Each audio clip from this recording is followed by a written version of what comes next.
Bismillahirrahmanirrahim. Assalamualaikum warahmatullahi wabarakatuh. Kali ini kita kembali belajar pendidikan agama Islam dan budi pekerti untuk kelas 6. Pelajaran yang akan kita pelajari masih pelajaran 2, ketika bumi berhenti berputar. Namun, submateri yang akan kita pelajari adalah macam-macam hari akhir. Sebelum pelajaran kita mulai, alangkah baiknya kita membaca doa sebelum belajar terlebih dahulu, agar apa yang kita pelajari menjadi ilmu yang barokah dan bermanfaat. Untuk ananda yang ada di rumah, diikuti ya. Bismillahirrahmanirrahim. Raditu billahi rabba wa bil islami dina wa bi Muhammadin nabiyyan wa rasula. Rabbi zidni ilman warzuqni fahman. Rabbi shrah li sadri wa yassir li amri wahlul 'uqdatam min lisani yafqahu qawli. Amin ya rabbal alamin. Nah, baik anak-anakku yang sholih dan sholihah, materi kita kali ini adalah macam-macam hari akhir atau macam-macam hari kiamat. Hari kiamat itu dibagi menjadi 2 bagian. Yang pertama disebut sebagai kiamat sugro atau kiamat kecil. Apa sih kiamat sugro itu? Kiamat sugro adalah hancurnya alam di sekitar kita. Misalkan seperti gunung meletus ya, banjir, longsor, bahkan fenomena kematian seseorang juga disebut sebagai kiamat sugro. Kemudian yang nomor 2 adalah kiamat kubro atau yang kita kenal dengan sebutan kiamat yang besar. Apa sih kiamat kubro itu? Kiamat kubro adalah hancurnya alam semesta beserta isinya. Jadi pada kiamat kubro ini nanti alam semesta akan dihancurkan oleh Allah Subhanahu wa taala. Semua makhluk ciptaan Allah termasuk malaikat juga dimatikan oleh Allah Subhanahu wa taala. Yang tersisa hanyalah Zat yang maha kekal, yaitu Allah Subhanahu wa taala. Nah, kiamat kubro ini sudah banyak digambarkan oleh Allah Subhanahu wa taala dalam Al-Qur'an. Contohnya dalam surat Az-Zalzalah, Bismillahirrahmanirrahim. Idza zulzilatil ardu zilzalaha. Apabila bumi diguncangkan dengan guncangan yang sangat dahsyat. Wa akhrajatil ardu athqalaha. Dan bumi telah mengeluarkan beban-beban berat yang dikandungnya. Nah, ini salah satu gambaran kiamat kubra yang digambarkan oleh Allah dalam surat Al-Zalzalah. Jadi ketika bumi digoncangkan oleh Allah Subhanahu wa taala, maka semuanya yang ada di dalam bumi dikeluarkan. Batu yang ada di dalam bumi dikeluarkan. Pegunungan yang ada berterbangan. Nah, pada saat itulah kondisi manusia sungguh sangat kebingungan. Nah, kelak di hari akhir setelah alam semesta dihancurkan, manusia dibangkitkan kembali dari alam kuburnya. Kiamat kubra lebih dahsyat dan tak ada seorang pun yang tahu kapan akan terjadi. Bahkan Nabi Muhammad sallallahu alaihi wasallam pun tidak diberitahu oleh Allah Subhanahu wa taala. Hanya Allah Subhanahu wa taala saja yang tahu. Jadi anak-anakku semuanya, Pak Guru ingin berpesan, karena kiamat ini pasti akan datang. Hari akhir itu pasti akan datang.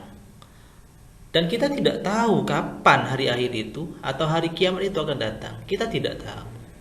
Oleh karenanya maka, ayo mari kita mempersiapkan diri kita masing-masing sejak hari ini. Kita perbaiki ibadah kita. Kita perbaiki perilaku kita, akhlak kita. Perilaku kita kepada kedua orang tua kita harus perbaiki. Jangan sampai pernah membangkang kepada perintah orang tua. Jangan sampai. Kecuali perintah yang diperintahkan oleh kedua orang tua kita salah, maka kita wajib membangkangnya dengan halus. Jadi seperti itu ya anak-anakku. Jadi kita mulai hari ini, mulai detik ini juga kita harus berupaya memperbaiki diri kita agar kita menjadi orang-orang yang selamat, menjadi bagian dari ahli surga. Jadi seperti itu ya anak-anakku.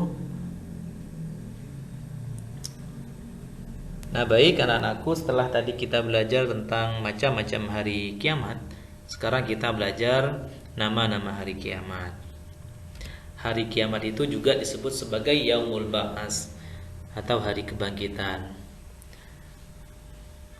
Jadi seperti ini anak-anakku semua, bahwa setelah Allah Subhanahu wa taala menghancurkan alam semesta beserta isinya, termasuk manusia dan makhluk lainnya, yang tersisa ketika itu hanyalah tinggal Allah Subhanahu wa taala. Kemudian Allah memerintahkan malaikat Israfil untuk meniupkan kembali sangkakalanya. Nah, setelah ditiup sangkakala malaikat Israfil, kemudian semua manusia sejak Nabi Adam sampai yang terakhir itu dibangkitkan oleh Allah Subhanahu wa taala. Tujuannya adalah untuk mempertanggungjawabkan atas perilaku yang pernah dilakukan ketika masih di muka bumi. Kemudian juga hari kiamat itu disebut sebagai Yaumul Hisab, hari perhitungan. Jadi setiap perilaku kita di muka bumi, entah itu perilaku baik, entah itu perilaku buruk, semuanya ada hitung-hitungannya. Jika perilaku kita baik, maka akan mendapatkan balasan surga dari Allah Subhanahu wa taala. Jika perilaku kita yang buruk, yang lebih berat, maka Allah akan membalasnya dengan neraka. Nah ini ya, hari kiamat juga disebut dengan Yaumuddin, hari pembalasan. Setelah amal kita dihitung oleh Allah, ditimbang oleh Allah, maka akan mendapatkan balasan-balasan yang setimpal dari Allah Subhanahu wa taala. Kemudian yang keempat, hari kiamat itu juga disebut sebagai Yaumul Hasrah, hari penyesalan.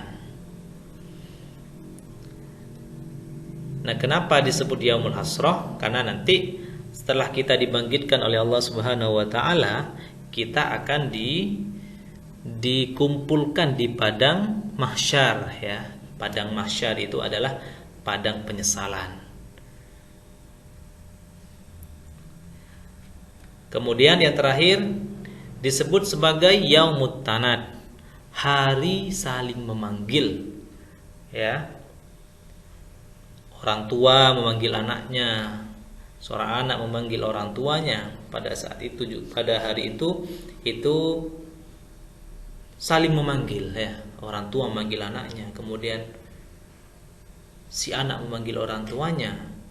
Tetapi mereka semua, kita semua pada saat itu, semua umat manusia pada saat itu dalam keadaan bingung, tidak menghiraukan terhadap panggilan-panggilan yang didengar. Ya, karena pada saat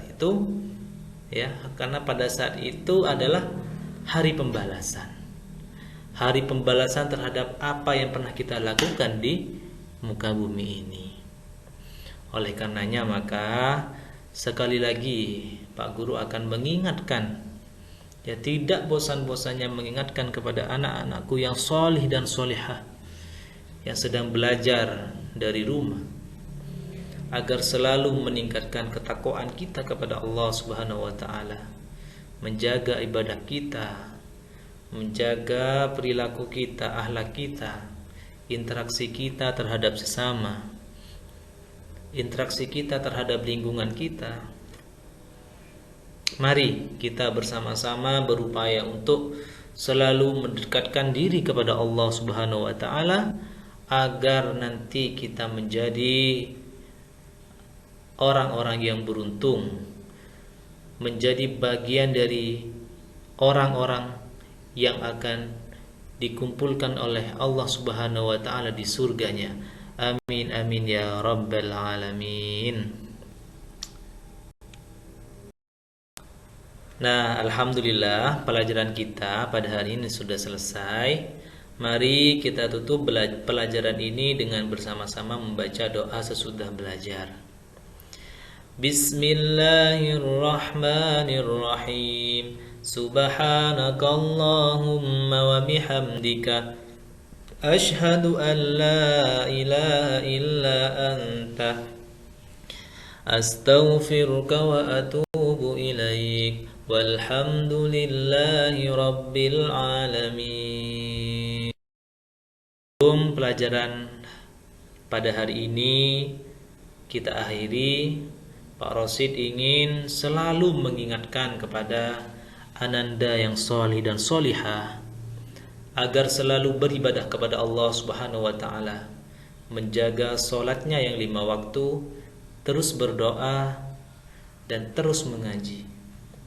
Dan tak lupa ingin selalu mengingatkan agar semangat belajar, tetap berusaha semangat belajar meskipun pada saat ini kita masih belajar dari rumah.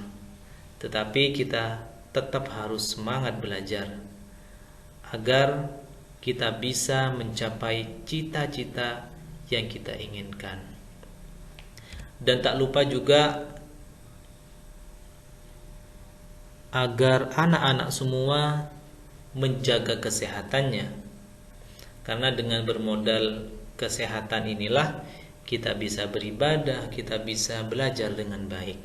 Oleh karenanya maka ingat, jangan lupa selalu memakai masker dimanapun kalian berada, selalu mencuci tangan, dan selalu menjaga jarak agar kita semua bisa berupaya untuk menjaga kesehatan dengan baik.